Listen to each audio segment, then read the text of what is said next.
Audio Jungle. Hind मजदूर किसान पंचायत के राष्ट्रीय सचिव और प्रदेश महामंत्री राकेश मणि पांडे ने वक्तव्य जारी करते हुए कहा है कि देश के कर्मचारियों को मजदूरों को पुरानी पेंशन योजना की मांग को लेकर चलाए जाने वाले आंदोलन को आज भी कोई बदलाव नहीं किया गया है। यह आंदोलन पुरानी पेंशन योजना को हूबहू लागू होने तक चलाया जाता रहेगा। राकेश मणि पांडे ने कहा, मजदूर और कर्मचारी की हित में आप जो लड़ाई लड़ रहे हैं, इसके लिए आज जो प्रेस वार्ता करी है, क्या कहना चाहिए? देखिए, हिंद मजदूर किसान पंचायत में बहुत से आंदोलनों के बाद तो अंतिम रूप से पेंशन का लाभ मिला था। सरकार ने कोई कटौती पेंशन में मजदूरों के वेतन से नहीं की जाती थी, लेकिन जब अटल बिहारी वाजपेयी की सरकार आई तो एक नई पेंशन योजना लागू की गई। उसी समय से हम लोग इसका विरोध कर रहे थे। हमने संसद में मार्च किया, 5 से 7 हज़ार लोग मौजूद थे, लेकिन उस समय जॉर्ज फर्नांडिस के नेतृत्व में उसका विरोध किया गया और कहा गया कि ये जो नई पेंशन नीति है, इसको तत्काल सरकार को वापस लेनी चाहिए, क्योंकि इससे किसी मजदूर को कोई भला होने वाला नहीं है। मजदूर जब अपने ही पैसे से अंशदान देकर पेंशन लेगा तो उसकी क्या क्या आवश्यकता रह जाएगी।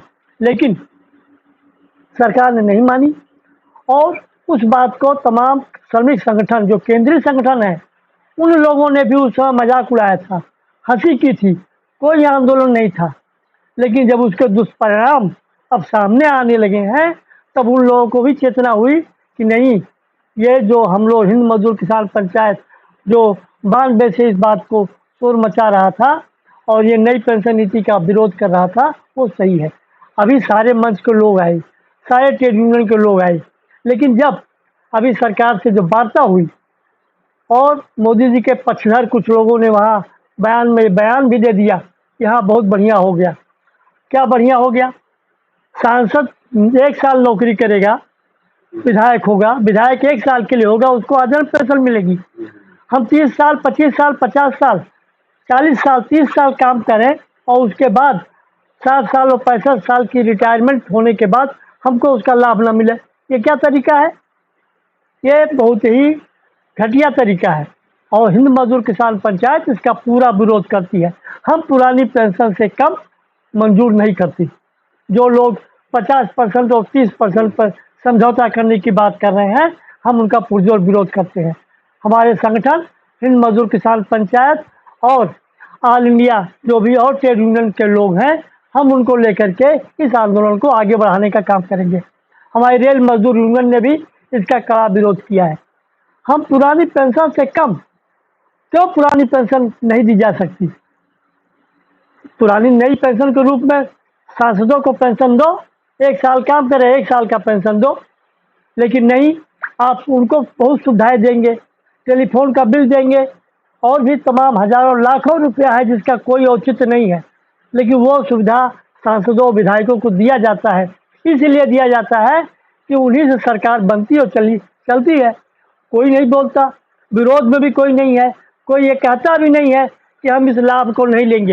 एक व्यक्ति है, वरुण गांधी, उन्होंने जो है पेंशन और दूसरी सुविधाएं जो संसद की हैं, कहा जब हम काम नहीं करेंगे, संसद में जाएंगे नहीं, तो हम उसका भत्ता नहीं लेंगे।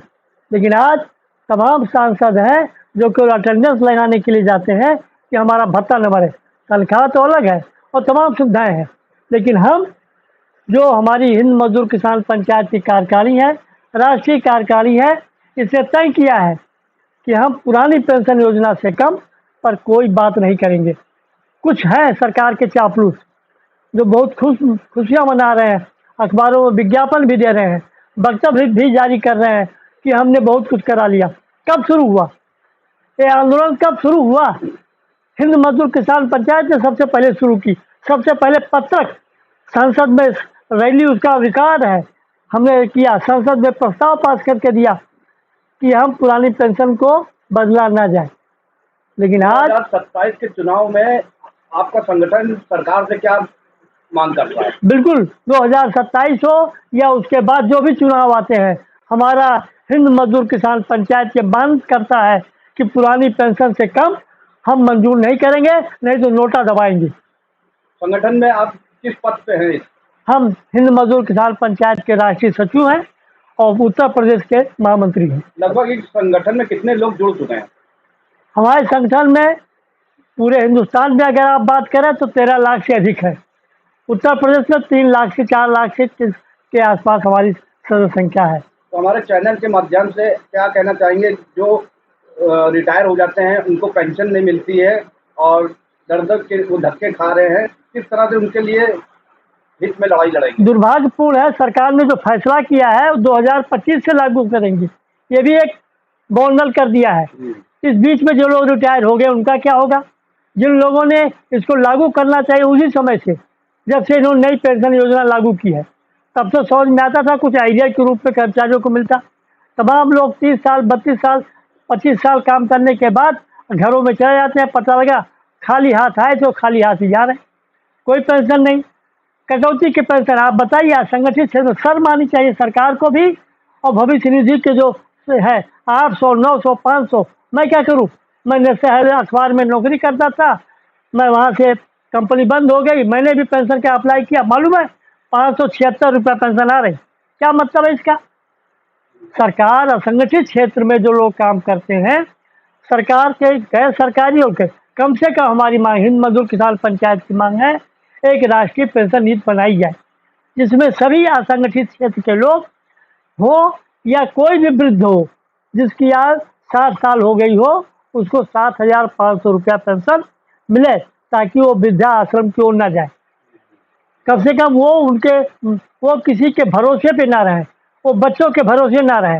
ये पेंशन की मांग हमारी 1992 से चल रही है, आज भी जारी है और आगे वाले दिवसों में भी चलती रहेगी। पेंशन को बुढ़ापे की लाठी कहा जाता है और कई विभागों में आज भी पेंशन के लिए धरना प्रदर्शन और आंदोलन किया जा रहा है, तो क्या आप सरकार से आप चाह रहे हैं? देखिए, हम 70 साल से ऊपर हो गए। गांधी जी की जो नीति थी कि हर आदमी यहाँ मालिक होगा और हर आदमी यहाँ मजदूर होगा, एक परिवार होगा, लेकिन उनके बाद जो उनकी सोच थी उनके ही लोगों ने उसको खंडित कर दिया। आज सफ़ेद कोट काला कोट, सफ़ेद व्हाइट कलर का मजदूर और काला कोट का मजदूर आज कई भेदभाव बच दिया है। आज सरकारी कर्मचारी अपना संगठन नहीं बना सकता, निगम के कर्मचारी अपने संगठन अलग बनाए हैं, असंगठित क्षेत्र के लोग अलग संगठन बनाए हैं और सार्वजनिक क्षेत्र के लोग अलग संगठन बनाए हैं। ये सब चीज़ें सरकार भुलावे में रखती है, बुढ़ापे की लाठी है। सरकार की नीति थी, ये गांधी जी की भी नीति थी।